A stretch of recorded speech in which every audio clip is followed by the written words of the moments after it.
A few days ago, I had a client that had been taking antibiotics, Z-Pak specifically, and when we were doing an abdominal check, she noticed that there was something swollen, and I felt, and it was where her kidney is.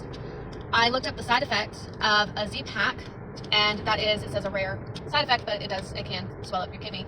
I had another client, probably a few days before that had taken an antibiotic from the doctor, and it damaged her gut microbiome so bad that she had a really long time and hard time healing. She almost died, was in the hospital. I forget how long she was. It was very, very traumatic for her because the antibiotic messed up her gut microbiome.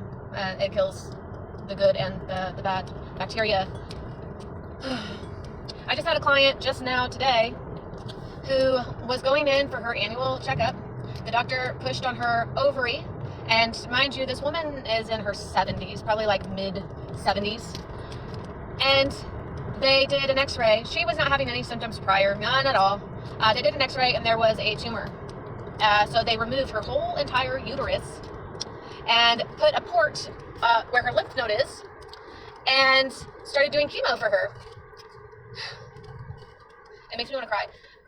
So in the process of doing chemo, she lost her feeling in her hands, in her feet. She wasn't able to drive anymore. She can hardly pick up a fork. She can hardly move herself from, I had to have her flip over halfway, and she could barely move herself and hold herself up because of how her hands feel. Then they told her that they want to keep the port in for 2 years, just in case they need to do more chemo for her. And she told them, like, I want it taken out after the chemo is done. And so it's irritating her. It's affecting her in her day-to-day. And her husband told me that when they go back to the doctor in January, they are going to demand that they take it out. They had to have it surgically put in. I want to know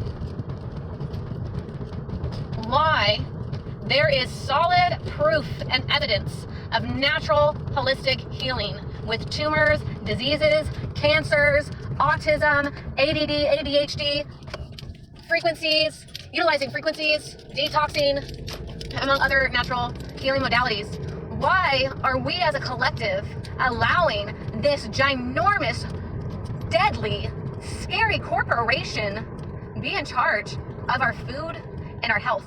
And why is the Food and Drug Administration handling both? Why would they not be separate? They're two very different things, aren't they?